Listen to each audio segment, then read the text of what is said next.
জুলাই গণ অভ্যুত্থানের সময় যে তরুণীরা সামনে থেকে লড়াই করেছিলেন, তাহারিমা জান্নাত সুরভি ছিলেন তাদের মধ্যে একজন।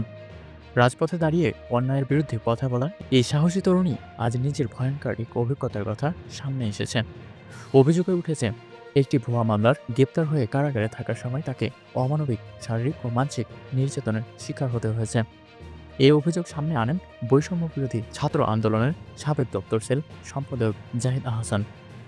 কারাগার থেকে মুক্ত হওয়ার পর সুরভির সঙ্গে সরাসরি দেখা করে তিনি যা শুনিয়েছেন তা সামাজিক যোগাযোগ মাধ্যমে একটি পোস্টের মাধ্যমে তুলে ধরেন।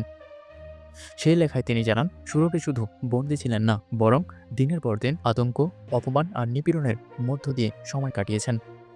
জাহিদ আহসানের ভাষ্য অনুযায়ী, কারাগারে থাকাকালে সুরভির ওপর শারীরিক চাপের পাশাপাশি ভয়াবহ মানসিক নির্যাতন চালানো হয়।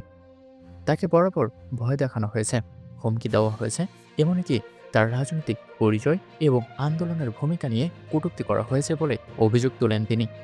একজন আন্দোলনকারী নারী হিসেবে তাকে ভেঙে ফেলার চেষ্টা করা হয়েছিল বলে ইঙ্গিত পাওয়া যায়।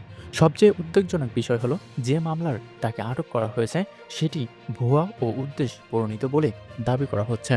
অর্থাৎ ন্যায়ের পক্ষে দাঁড়ানোর কারণে একজন তরুণীকে পরিকল্পিতভাবে হয়রানির শিকার হতে হয়েছে। এমন প্রশ্ন এখন ঘুরছে অনেকের মনে। জাহিদ আহসানের পোস্টে প্রকাশের পর সামাজিক যোগাযোগ মাধ্যমে ব্যাপক প্রতিক্রিয়া দেখা যায়। অনেকেই ক্ষোভ প্রকাশ করেছেন, আবার কেউ কেউ সুরভির নিরাপত্তা ও বিচার নিশ্চিত করার দাবি তুলেছেন। এই ঘটনার মধ্য দিয়ে আবারও একটি কঠিন বাস্তবতা সামনে আসছে। দেশে প্রতিবাদী কণ্ঠগুলো কতটা ঝুঁকির মধ্য দিয়ে থাকে। যারা পরিবর্তনের স্বপ্ন দেখেন, অন্যায়ের বিরুদ্ধে কথা বলেন, তাদের অনেক সময় এমন ভয়ঙ্কর পরিস্থিতির মুখোমুখি হতে হয়। তাহারিমা জান্নাত সুরভির অভিজ্ঞতা শুধু একজনের কষ্টের গল্প নয়, বরং এটি একটি বড় প্রশ্ন ছুড়ে দেয়।